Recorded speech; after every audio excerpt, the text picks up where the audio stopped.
Entérate. Hoy con nosotros un héroe llamado Héctor Elorreaga. Conoce su historia de vida y por qué los bomberos de Atizapán son llamados guerreros del fuego. Yo soy Héctor Elorreaga Mejía. He tenido la fortuna de trabajar en las 3 administraciones de mi presidente municipal, Pedro David Rodríguez Villegas, un hombre muy comprometido con la sociedad, un hombre de compromiso, de trabajo. Siempre fui un hombre de trabajo, un hombre de compromisos, siempre por la línea de seguridad y la protección. Pero yo creo que la vocación la tenemos dentro, de ayudar al prójimo. Para poderlos atender hay que trabajar con conocimiento y principalmente con la cabeza fría. Y que no hemos logrado entender que vivimos en una zona sísmica. La aplicación del agua es con técnica y con conocimiento.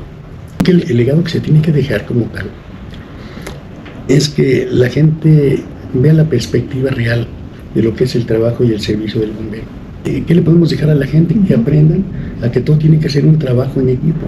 Y ellos no voltearon, se hicieron con todo y manguera para atrás y en eso se cae la barra. No les pasó nada. Sigue dando lo mejor de mí por esta sociedad, ¿no? Y más que nada por este equipo de trabajo que tenemos en Atizapán y Zaragoza. Bueno, mire, yo soy Héctor Elorreaga Mejía, soy el coordinador municipal de Protección Civil, Bomberos y Medio Ambiente en el municipio de Atizapán de Zaragoza. En Atizapán he tenido la fortuna de trabajar con 7 presidentes municipales. Los 2 primeros como subdirector de bomberos y los últimos que tuve la fortuna de ser el coordinador municipal. Antes era dirección de Protección Civil y Bomberos y Medio Ambiente, nada más que ya por Ministerio de Ley cambia a coordinaciones municipales, porque hay un cambio en la Ley General de Gestión Integral de Riesgo, donde nos obliga que seamos coordinación, como es la coordinación nacional, la coordinación estatal y las coordinaciones municipales. Y he tenido la fortuna de trabajar en las 3 administraciones de mi presidente municipal, Pedro David Rodríguez Villegas, un hombre muy comprometido con la sociedad, un hombre de compromiso, de trabajo, y pues honrado estar con él. Platíqueme quién es Héctor Elorreaga, en dónde nace, dónde crece, por qué bombero. Yo nací en la Ciudad de México hace algunos ayeres allá. Imagínense, me tocó ver la caída del Ángel, imagínense. Tenía yo 7 años. Yo fui a la escuela, yo estudié Ingeniería y Arquitectura en el Instituto Politécnico Nacional. Orgullosamente poli. Orgullosamente burro. Y bueno, siempre fui un hombre de trabajo, un hombre de compromisos con la sociedad. Yo vengo de una formación de unos padres que nos inculcaron grandes valores. Yo era el consentido de hermanas, el bebecito de las hermanas. Entonces crecí en un ambiente muy sano, muy sano. Mi padre era doctor. Yo vengo de familia de doctores y maestros. Es parte de lo que es la familia. Uno que otro músico por gusto de tocar instrumentos. ¿A usted le gusta la música? Sí. Más la salsa. Ok. No, pues sí nos gusta la música. Nosotros tocábamos en los coros de la iglesia. Hasta la familia que la mandolina, el bajo sexto, el tololoche que le llamábamos, órgano, ya que aquí tengo uno. Sí, lo estaba viendo. Entonces tocábamos, crecimos en ese ambiente muy de grandes valores, ¿no? Yo creo que los padres nos inculcan los valores, nos los enseñan, pero es responsabilidad de cada uno de nosotros hacerlo, ¿no? Llevarlos a cabo. Y en este caso, pues, no tengo ese problema. ¿Cuándo surge el interés por esto de los bomberos? Cuando salgo de la escuela... Perdón, cuando son niños chiquitos, todos quieren ser bomberos, ¿sí o no? Sí. O sea, como que es un llamado que tienen los niños varones, ¿no? Pero ¿cuándo lo convierte en realidad usted? Mire, Mi papá tenía intención que fuera yo doctor, igual que, bueno, tengo un hermano que era doctor, ya falleció por el COVID, pero quería que fuera doctor o licenciado, porque yo era muy habilidoso para el uso de la palabra. Y sin embargo, yo cuando salgo de la escuela, me voy a trabajar en una área que se llama en la Dirección General de Servicios Urbanos en la Ciudad de México. Ahí había una que se llamaba la Dirección de Operaciones. Esa área se encargaba de cuando había algún problema en la ciudad, tanto de basuras, de emergencias, íbamos a apoyar para restablecer los servicios. Caso de ejemplo, cuando fue el accidente del metro, ahí en la calzada de Tlalpan, ¿no? Sí. Nosotros fuimos en nuestra área, fue a auxiliar para recuperar más rápido las actividades sociales, ¿no? Entonces, pues desde ahí me empecé a incorporar. Obviamente, a mí me gusta mucho la lectura. A mí me gusta mucho la lectura, prepararme, actualizarme. Aún así a esta edad me actualizo. Y empiezo pues a compenetrarme más. Había un jefe de bomberos de León, un señor que fue jefe de bomberos, que me tenía mucho aprecio. Entonces me empecé a jalar hacia esa zona, más que nada me incorporé más a las actividades de la protección civil, cuando todavía no existían, por ejemplo en el 86, cuando nace la protección civil como tal, con las bases del Sistema Nacional, pero nosotros ya trabajábamos antes la protección civil sin estar como hoy en día está, ¿no? Institucionalizada en ese tenor. Ahí me incorporé a otras tareas también en Petróleos Mexicanos, en la refinería Miguel Hidalgo, estuve ahí de jefe de protección y seguridad de la refinería Miguel Hidalgo en Pemex en Tula, estuve en Ciudad del Carmen, en Campeche, como inspector ahí de seguridad por parte de protección y seguridad de Pemex. Estuve trabajando en el Antropología e Historia y me tocó participar en la colocación y supervisión de sistemas de alarma en todos los museos nacionales del país. Siempre por la línea de seguridad. Siempre por la línea de seguridad y la protección. Y ahí pues ya estuve colaborando en otros municipios, estuve en Chalco, Ecatepec. Platíquenos su primera experiencia siendo ya bombero, su primera experiencia con un evento como fuego o rescate de personas. ¿Cuál fue su primera experiencia? Pues, bueno, de las primeras, no tal como bombero, pero por ejemplo el sismo del 85. ¿Le tocó? Sí, trabajaba yo en el ISSSTE, en la coordinación de seguridad del ISSSTE. Y nos tocó ir a atender emergencias, ¿no? Ahí ya tenía la experiencia, un poco ya de la experiencia que nos contaba. Rescates de personas, de cadáveres. Pero yo creo que la vocación la trae uno dentro, de ayudar al prójimo. Porque, voy a poner un ejemplo, mi hermano era doctor. Él nunca quiso dejar de trabajar durante la pandemia. Cuando no tenía la necesidad de andar en la calle. Pero eso ya lo traen.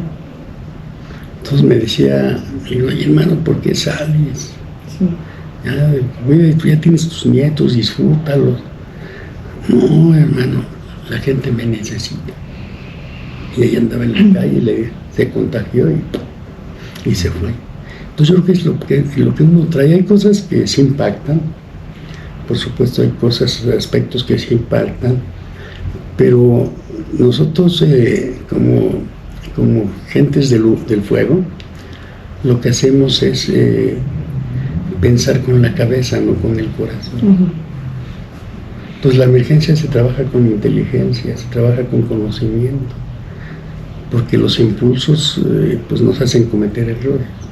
Yo creo que una de las partes más importantes es lo mental, para poder trabajar, repito, con la cabeza. Obviamente el ejercicio, el acondicionamiento físico que nos sometemos, o que hoy se someten más bien los más jóvenes, Pero yo creo que todo este trabajo es con la cabeza, no es con el corazón. No nos podemos dar el lujo de pensar con el corazón, o que nos gane el corazón, que porque fue un niño, que porque fue un animalito, que porque fue un adulto mayor que no se pudo defender del fuego. Claro. Entonces, para poderlos atender hay que trabajar con conocimiento y principalmente con la cabeza fría. ¿Cómo ha cambiado la forma de responder? Hablando de tecnología, hablando de personas, hablando de ese poder humano que ya hay y esa conciencia también de rescate. Yo opino que todavía vivimos en una sociedad que no logra entender que nosotros vivimos relacionado a sismos y que no hemos logrado entender que vivimos en una zona sísmica. Nuestro país es una zona sísmica. Entonces no logramos entender que hay que actuar con responsabilidad. La gente sigue siendo muy irresponsable, no hace conciencia de estar preparados en el hogar. Cuando damos capacitación, les decimos a la gente que viene: esto que aprendiste hoy aquí, llévalo a tu casa también, porque tú te vienes a trabajar. Tú eres un agente importante en tu familia, pero tu familia queda en casa. ¿Saben qué hacer en caso de un sismo? Si hacen un simulacro, todos van hablando por teléfono. ¿De veras? Todos van hablando por teléfono. No nos los tomamos tan en serio, ¿no? No se toman las cosas tan en serio. Ven en Estados Unidos, son una balacera y la gente ya está tirándose al piso, sin necesidad que la policía se los diga, ya cubriéndose. Y en cambio aquí van a ver qué está pasando, ¿no? A veces hasta los niños tienen más conciencia porque ya nacieron con eso, ¿no? Sí, vayan a ver a los niños al kinder, a las guarderías. Se ponen, se hincan, se hacen su círculo, o sea, ellos están aprendiendo en ese sentido. Sí. Pregúntele a cualquier ciudadano cuando suena la alerta sísmica. Se ponen extremadamente nerviosos, se estresan, no saben qué hacer. No les gusta que suene la alerta sísmica. Cuando nos da entre 50 y 60 segundos, que son importantísimos para ponernos a salvo. Vea el último sismo, ¿no? Hubo gente que falleció porque se regresó, porque se les olvidó la bolsa, que se les olvidó algo, ¿no? Sí. Y se desploma el edificio, porque en los rescates se encontró gente en las escaleras. Sí, que no les dio tiempo. Entonces no nos volvemos responsables, y nosotros debemos ser responsables como ciudadanos y entender que, por ejemplo, sonó la alerta sísmica, que es valiosísima de veras, y no lo toman con esa sensatez de saber: ay, me está avisando que algo va a pasar. ¿Cuánto tiempo tenemos de que son? Todo depende de distancias, pero normalmente son de 50 a 60 segundos. Que te pueden salvar la vida. Es el tiempo entre la vida y la muerte en ese momento, ¿no? Sí. En el sismo del 85 no teníamos eso. No había ese sistema de alertamiento temprano, no lo había. Y entonces en eso radica también las diferencias, ¿no? Ahora ya la tecnología nos está ayudando, por ejemplo, a tener 60 segundos para poder salvar nuestra vida. Fíjense, por ejemplo, si se hace el alertamiento, hay veces que suena el dispositivo de alertamiento, pero hay veces que dicen: ni tembló, que es la palabra, ¿no? La palabra coloquial, temblor. Ay, ni tembló, eso siempre hacen sus tarugadas, y pregúntele a cualquier ciudadano y los expresan así. En lugar de dicho: bueno, qué bueno que no tuvimos ondas sísmicas hasta acá, que nos hubieran dado un daño a nuestras viviendas, a nuestras vidas, ¿no? Cierto. Y que logramos evacuar nuestro hogar, logramos evacuar el edificio, y no hubo ninguna pérdida, ¿no? Sí, hasta es para agradecer. No es cosa de que el que maneja el alertamiento lo quiera alertar nada más por jugar, ¿no? Sino porque hasta determinados sensores puede venir con bastante onda pero no llegó hasta acá por razones del tipo de territorio, terreno y todas esas cosas que influyen, ¿no? Entonces yo creo que es falta de conciencia de la sociedad. Mientras no la entendamos, seguiremos teniendo lamentables decesos. ¿Y cuántos años lleva en servicio aproximadamente? 45. En esos 45 años, ¿qué legado quiere dejarle a las nuevas generaciones? Miren, desde mi punto particular de vista, yo he estado preparando generaciones nuevas. ¿A qué me refiero? Los nuevos valores. Ejemplo, la gente joven. Queremos que sean mejores, que se vayan preparando para ir escalando las diferentes posiciones en el ambiente, ¿no? Nosotros aquí, por ejemplo, estamos metiendo a cursos de certificación. Metimos en un curso de certificación internacional de matemáticas del fuego. ¿Por qué llevan matemáticas del fuego? Pues claro que sí. Yo les digo a los bomberos jóvenes, ¿no? La regla de 3, esa no se da en la escuela. Y en el incendio es valiosísima. Tengo un cuarto de 4x4 con, no sé, en volumen tengo 2 metros cúbicos de cartón. Pues hago mi regla de 3. ¿Con cuánta agua la voy a pagar? Si el cartón me genera tanta temperatura, tantas kilocalorías, y 1 litro de agua me quema tantas kilocalorías, ¿con cuánta agua la voy a pagar? Ya no son aquellas. Matemáticas. Había, me salgo un poquito, pero había un tema de hace muchos años, un lema que manejábamos en bomberos: echa el agua hasta que salgan sapos, y sigue echando agua hasta que se ahoguen. Ya no es el agua. Hay veces que la aplicación del agua es con técnica y con conocimiento. Si no, nada más es echar agua, porque hay veces que se causa más daño con la aplicación se causaba más daño con la aplicación del agua que lo que ocasiona el incendio, ¿no?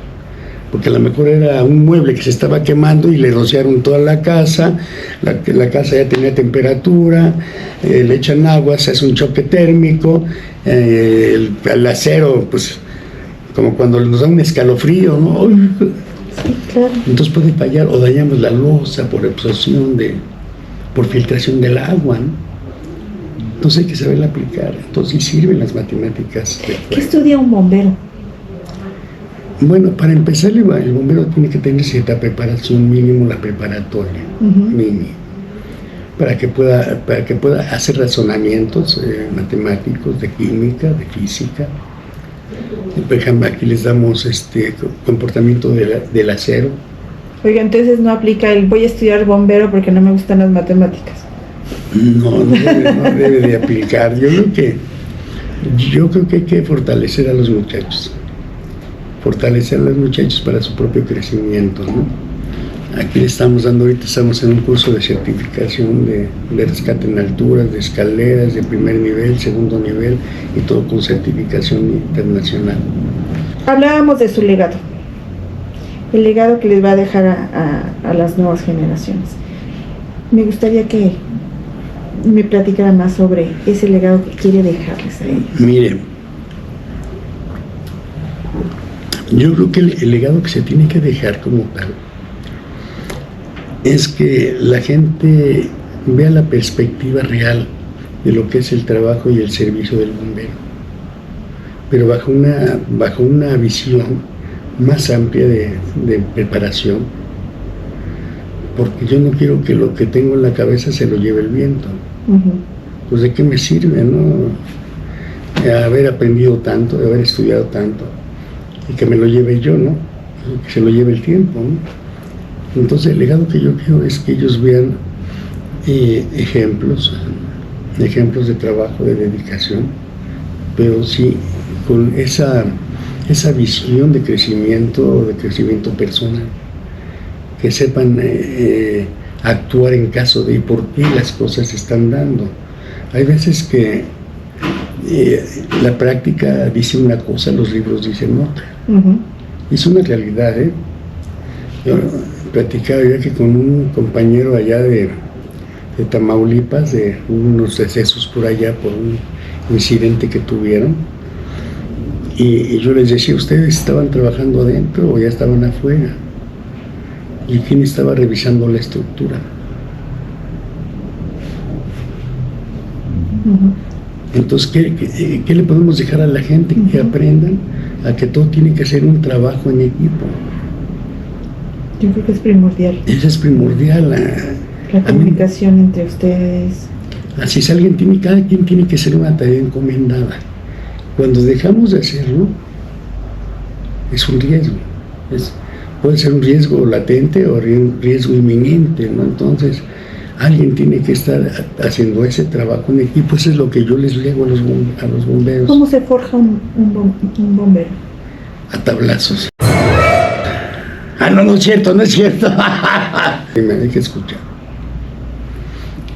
Saber cómo es, cómo piensa, cómo actúa. Analizarlos en el buen sentido, en el sentido de ver cómo poderlo manejar para su crecimiento, que yo creo que es parte de lo que no se da. Y se va forjando uno a través de disciplina. Yo creo que parte de una disciplina es un pilar fundamental. Les quisiera platicar una experiencia, una anécdota. Cuando estuve de jefe de bomberos en Ecatepec, estábamos trabajando en un incendio de unas bodegas y estaba yo haciendo lo que me toca hacer, estar viendo cómo está el comportamiento del fuego. Las acciones de combate estaban correctas, de ataque estaban correctas, pero no nada más estar viendo el fuego, es ver todo ese entorno. Y le digo a mis dos bomberos que estaban atacando una parte de la bodega, dos buenos amigos míos, uno ya murió, el otro todavía vive. Digo, vengan para acá.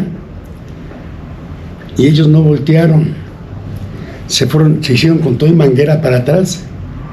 Y en eso se cae la barra.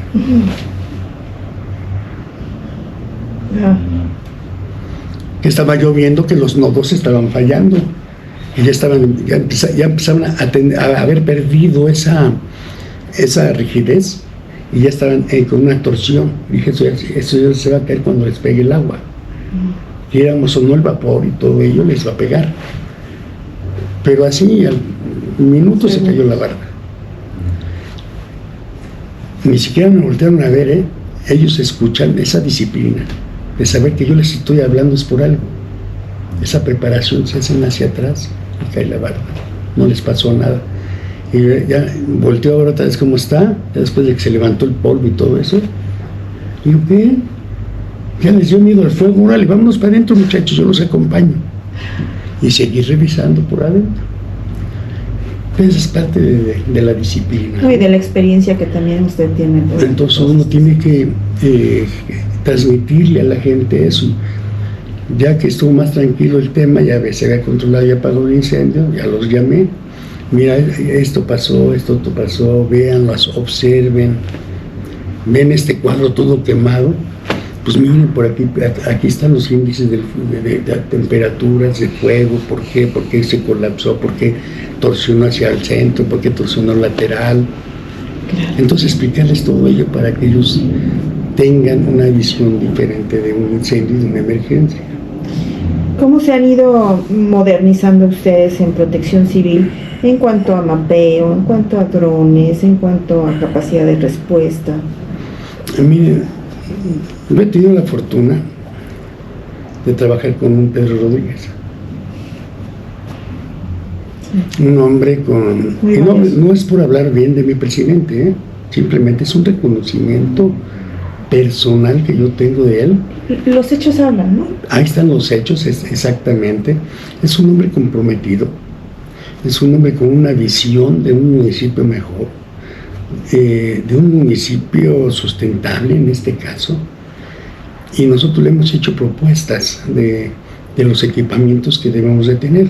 Ejemplo, a nivel de bomberos. A ver, los bomberos necesitan equipo de protección personal, que son los uniformes de bomberos, esos chaquetones, pantalones. Y le hemos dicho, presidente, este es el mejor equipo que hay para el personal.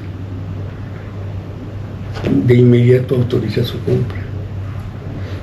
Porque hay veces que hay equipos que pues no son para el uso intensivo como los que tenemos nosotros, no tenemos calidad europea. Hay otros que tienen, por ejemplo, los equipos que hay en los almacenes, centros comerciales, pues no son para el mismo nivel de intensidad que la que trabajamos nosotros. Tenemos, por ejemplo, aquí cavidades. Aquí se extrajo muchas arenas y arcillas para la Ciudad de México hace años, ¿no? Por arriba de los 60s. Y entonces tenemos muchas cavidades. Entonces nosotros le pedimos un equipo que necesitábamos para poder estudiar la geología e hidrometeorología del territorio municipal.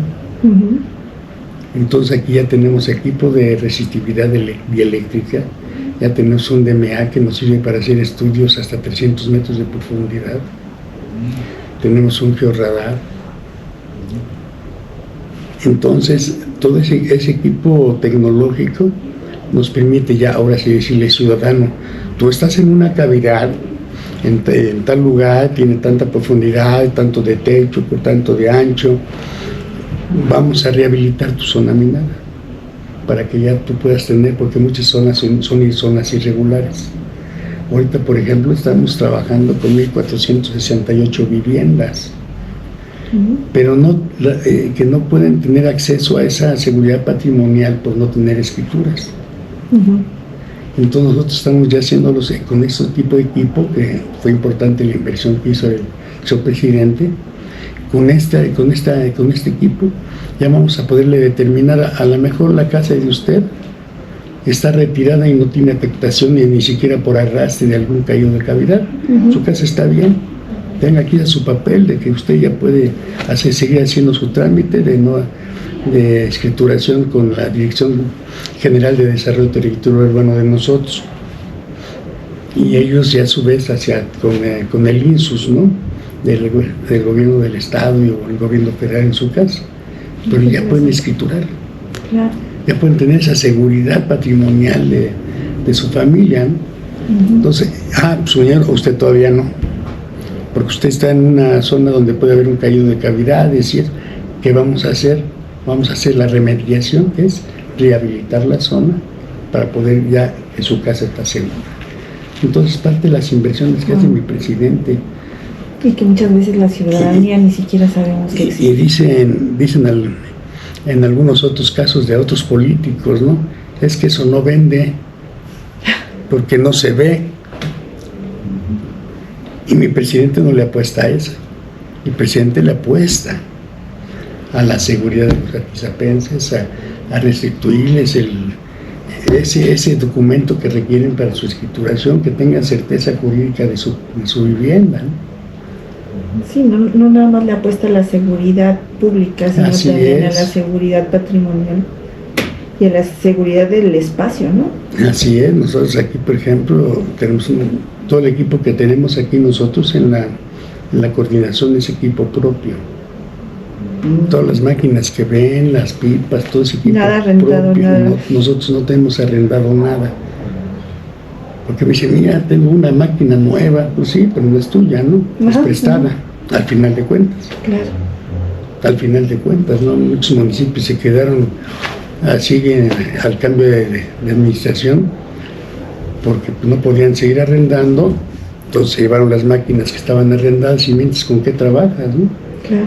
Nosotros no tenemos ese tema, hasta nos adquirió una motobomba, ¿no? En la administración pasada. Comandante, platíquenos qué es lo que está pasando en Atizapán en cuanto a los incendios. Mucha gente nos pregunta de dónde surgieron, por qué surgen. Miren, una de las polémicas sociales siempre dicen que es porque van a fraccionar. Sí. Totalmente incorrecto. Qué bueno que lo aclara. Porque al final de cuentas, al constructor le sale más barato y nivelar sus terrenos con todo y la maleza, retirar el material. No tiene necesidad ni siquiera de prenderle fuego, porque además sabe que se puede enfrentar a un problema legal bastante severo y una multa bastante severa. Y si son detenidos, hay de 5 a 8, 10 años de cárcel. Y las multas que aplica tanto la unidad municipal que lo puede hacer como el gobierno estatal o federal son pues muy onerosas, ¿no? Entonces, aquí tenemos muchos pasos de servidumbre todavía. ¿Qué es paso de servidumbre? Aquellos caminos que cruzan los ciudadanos que vienen de otros municipios o del mismo municipio a trabajar. Okay. Por ejemplo, hay gente que cruza de Nicolás Romero para acá, de Gilotzingo a pie, para irse a sus centros de trabajo. Por esas rutas. Por esas rutas, pero también hay gente, luego gente malita de alguna enfermedad por alcohol o por drogas, y tiran como que prendieron sus cosas, y ahí se genera el incendio. O sea, la mayor parte de los incendios sí son generados por la población. Por el hombre. Porque imagínense que tenemos una helada. Ayer tuvimos temperaturas en las partes altas de 2-3 grados de temperatura. Sí. Y de repente se me prende una parte del Cerro de Alamedas. No podemos hablar del efecto lupa. Sí, que pudiera ser la naturaleza. Es que es un vidrio, ¿no? O bueno, el año ¿O sea, pasado, eso también se descarta? Sí, pero por ejemplo, de repente se nos prende sin viento, se nos prenden en 3 puntos diferentes. Oye, pero no hay viento como para que dijéramos el viento avivó, mandó una pavesa hacia metros más adelante, ¿no? Pero 50 metros por allá, después también otros 50 metros o 100, 200 metros se está prendido otro punto, ¿no? Y hemos visto cómo corre. Pero de aquí a cruzar y agarrarlos, pues está un poquito complicado, ¿no? Sí, o comprobarlo. Sí, claro. Como aquí, por ejemplo, el último que tuvimos fuertecito, aquí en lo que es junto al Costco, ahí tenemos 2 secundarias. Bueno, un CONALEP y una secundaria. Y a 20 metros de la escuela empezó el incendio, ¿no? Y estaba nublado. Claro. Muchas veces son también los niños, los jovencitos. Entonces, el 80%, digamos, son provocados por el ser humano. Así es. ¿Cómo se prepara el cuerpo de bomberos para ir disipando? Actualmente ya está muy controlado, ¿no? Sí, ahorita nosotros hacemos brechas cortafuego. Pero también nos preparamos. Nosotros hemos tenido cursos con la Comisión Nacional Forestal, la CONAFOR, y con Probosque del Estado de México, ¿no? Que nos han venido a dar capacitación, a certificarnos. Entonces constantemente estamos retomando las prácticas con ellos, ¿no? De hecho, yo mañana hago un recorrido con Probosque en las zonas de afectación de nosotros para seguir trabajando en conjunto, ¿no? Nosotros tenemos apoyo de ellos cuando lo requerimos. El Probosque siempre nos estira la mano, ¿no? Claro. ¿El clima también afecta? El clima, por supuesto, ahorita estas bajas temperaturas pues hacen que todo lo que son los arbustos y pastizales se sequen, se sequen más rápido. Entonces basta un cigarrito para que se prenda la mecha, como dicen. Así es, prender la mecha. Y yo creo que haciendo esas tareas y equipándonos, por supuesto, tenemos MACLAUS, abatefuegos, o sea, se nos ha dotado del material y herramientas necesarias para su combate. Y aquí algo muy importante, hablaba yo de parte del legado del trabajo en equipo. Aquí, por ejemplo, ningún municipio tiene en ocasiones la capacidad por sí mismo de atender un incendio pastizal o forestal. Entonces aquí trabajamos en equipo y en conjunto. Aquí los trabajos de nosotros se suma seguridad pública, servicios públicos, el organismo del agua, ZAPASA, nos sumamos nosotros, se suma gobierno para hidratación, o sea, aquí trabajamos en un gran equipo. y adicionalmente nos fortalecemos con apoyo de otros municipios de la zona, Naucalpan, Tlanepantla, Cuautitlán Izcalli, Nicolás Romero. También nosotros nos sumamos a las tareas de ellos. Claro. Porque ahí viene el trabajo en equipo. es el trabajo en equipo de los municipios, independientemente de de cuestiones políticas. Aquí los presidentes y las presidentas nunca han mezclado ese tema, ¿no? Siempre hemos trabajado en un equipo con los vecinos, ¿no? De ahí nos vamos a Izcalli, o vamos a apoyar a Tlane, o el domingo antepasado estábamos trabajando en un incendio. Nosotros ya habíamos apagado lo de nosotros allá por la UAM, pero ya estaba el incendio del otro lado, del lado de Nicolás Romero. Entonces nos juntamos, nos sumamos con ellos y controlamos también de su zona, ¿no? Claro. Ellos por una parte lo encerramos, lo apagamos. O sea, un trabajo en equipo entre los cuerpos de bomberos. Obviamente, reitero, siempre apoyado por las presidentas y los presidentes, ¿no? ¿Qué papel juega la ciudadanía en eventos como este que acaba de pasar, con estos incendios que hubo? Ahí, ¿cómo podemos apoyar o cómo podemos hacernos a un lado para no estorbar, ¿no? No, yo creo que la sociedad juega un papel muy importante. Aquí en Atizapán siempre tenemos la fortuna de contar con una gran sociedad, que en este tipo de eventos se suman, nos llevan hidratación, nos llevan alimentación, la propia sociedad, hasta de la gente más humilde, que no se pueden imaginar. Una señora que nos lleva 2 botellitas de agua. Bienvenidas. Gente muy humilde. Obviamente hay otras gentes que pues ya nos llevan 2, 3 paquetes, nos llevan alguna bebida energética, nos llevan de comer, que nos llevan el Kentucky, que nos llevan las hamburguesas. Una gente preciosa con nosotros, pero es lo que la autoridad, la administración municipal está dando al ciudadano. Entonces nos lo regresan con ese tipo de actitudes tan hermosas que se dan aquí en Atizapán.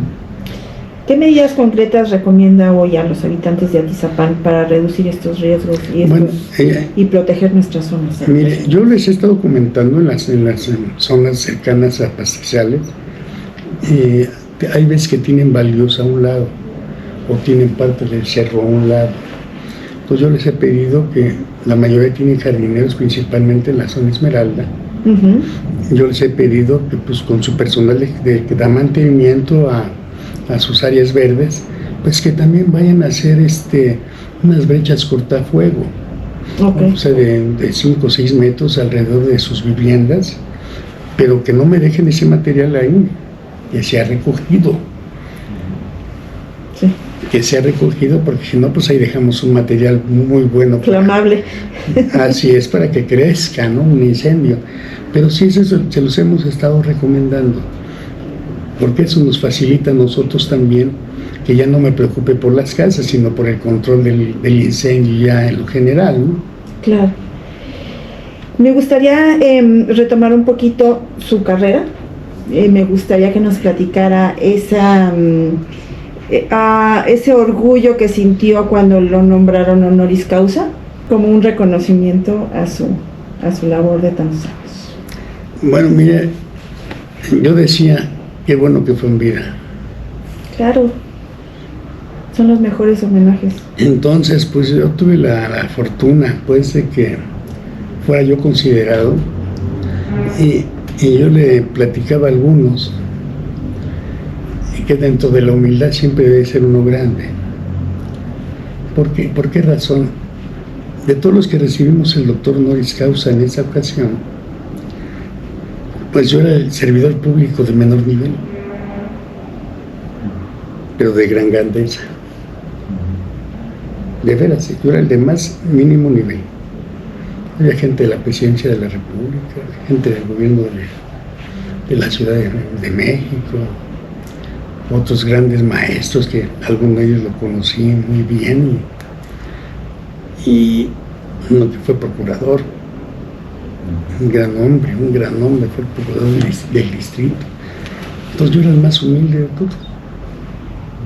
A lo mejor en cargo. Pero no el menos importante. Tan importante era el de mayor nivel como tan importante era yo. Entonces compartir con ellos sus afectos, grandes afectos, de ver que ellos con gusto que me lo estuvieran dando a mí y yo con ese gusto de que se lo estuvieran dando a ellos, ¿no? Y aparte tengo otro que es el bachelor, que es del Instituto Continuo, es una universidad. El Instituto Continuo fue la primera universidad del país que creó la carrera de protección civil, licenciatura en protección civil, un gran instituto. Y también me dieron el grado de bachelor. A las nuevas generaciones, ¿cuál es el mensaje que le quisiera dar? Tal vez no tanto de esa carrera física que ha tenido, sino más bien de esa carrera espiritual, de esa carrera moral que usted tiene, de todos esos valores que nos ha platicado. ¿Qué es el mensaje o cuál sería el mensaje? El mensaje que siempre les doy, que en la vida nosotros tenemos que dar lo que traemos adentro, esos valores, esos principios, y por supuesto ese gran amor por lo que hacemos. Dar por los demás lo que nosotros queremos dar lo que queremos para nosotros, ¿no? El ejemplo, bomberos están atacando el incendio, vienen los vecinos y ya les están teniendo de comer. Los vecinos nos están dando lo que ellos tienen adentro. Nosotros tenemos que dar lo que traemos adentro por el bienestar de los vecinos. Yo siempre he creído en la ley del boomerang. Sí. ¿No? Usted avienta el boomerang, avienta las cosas buenas o malas, ¿verdad? En algunas ocasiones. Y bueno, eso es lo que se regresa, ¿no? Y yo también, yo he platicado, y otra cosa que yo les digo, la lealtad se termina cuando ya no me necesitas o ya no te necesito. Es una realidad, ¿eh? Pero el compromiso, ese no termina nunca. Claro. Porque siempre lo vamos a tener adentro. Y yo le digo a mi jefe, yo tengo un gran compromiso contigo, porque tú lo tienes con la sociedad. Uh-huh. El compromiso siempre lo voy a tener. La lealtad, quién sabe, a lo mejor alguien se me va, ¿no? Pero porque ya se terminó el ciclo, porque ya se va a otro lado, ya se terminó la lealtad, ¿no? Pero el compromiso siempre debe de existir en un equipo de trabajo. Y eso es lo que yo les comento su lealtad también es de oro. Sí, hay que trabajar mucho, principalmente con la gente como es mi presidente. También la señora Patti, la profesora Patti, es igual que él, incansables, de un gran corazón, es un gran presidente, una presidenta honoraria del DIF también, una gran mujer de valores, de compromisos. Bueno, está atenta de nosotros hasta por cualquier cosita que se nos pueda ofrecer.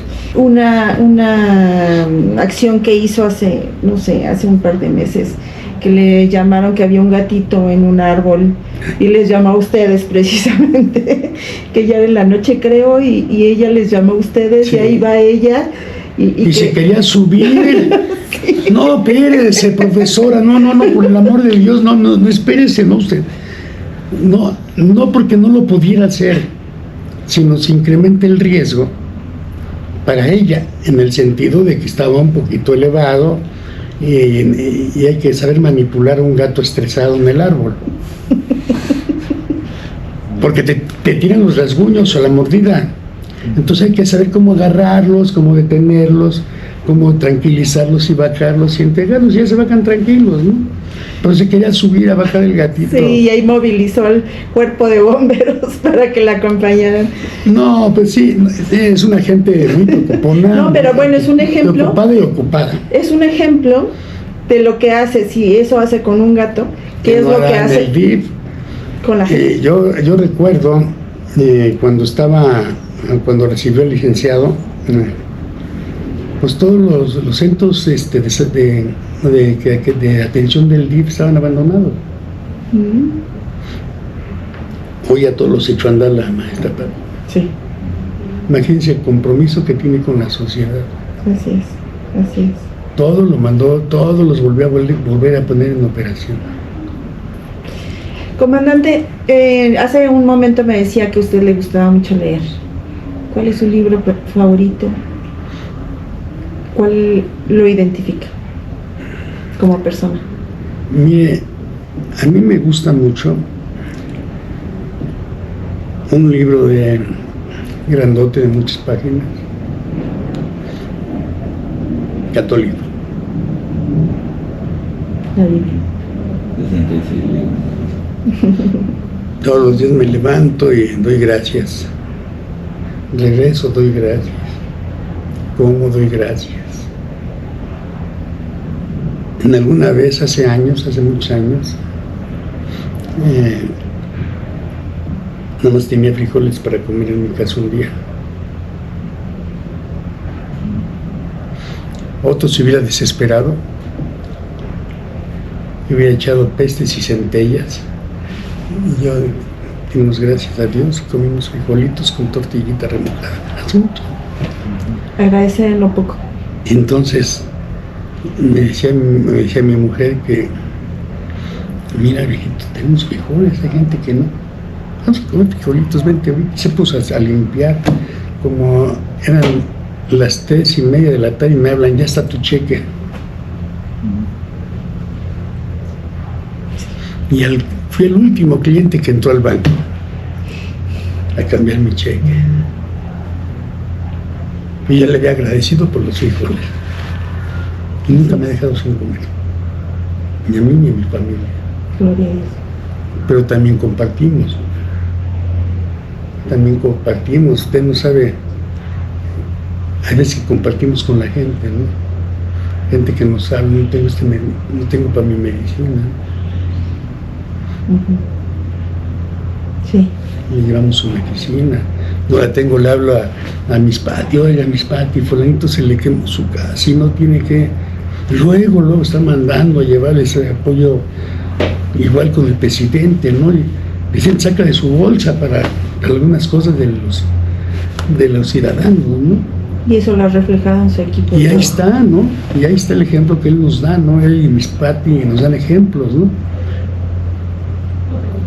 Y tuvimos un problema con un perrito, ¿no? Que nos trajeron de la fiscalía, que me hicieron aquí un lío, ¿no? Algunas gentes que, por el golpeteo político, a nosotros no nos importó ni el golpeteo político, ni que dijeran algunas mentiras, algunas gentes, ¿no? Entonces nos llevamos al perrito aquí a un hospital aquí en La Antigua, nos lo atendieron y mi presidente pagó la cuenta, no fue tan onerosa, pero pagó la cuenta, y el perrito ya le dimos el destino final en la CEPANAP, que era la orden de la fiscalía, porque el perrito estaba a resguardo de la fiscalía. Entonces no podíamos transgredir la ley, ni mi presidente ni yo. Estaba yo yendo a pagar la cuenta y el presidente, como en el oeste, sacó primero la pistola y pagó. Claro. Ese es el compromiso de ese hombre, ¿no? De un gran hombre, ¿no? Entonces, ¿cómo no seguir ese ejemplo? Claro. Con él. Y ante ese ejemplo, ¿cuál es su compromiso? Gracias. Los ciudadanos, todos los seres vivos, porque también veo animalitos. Claro, claro. Yo tengo animalitos. Claro.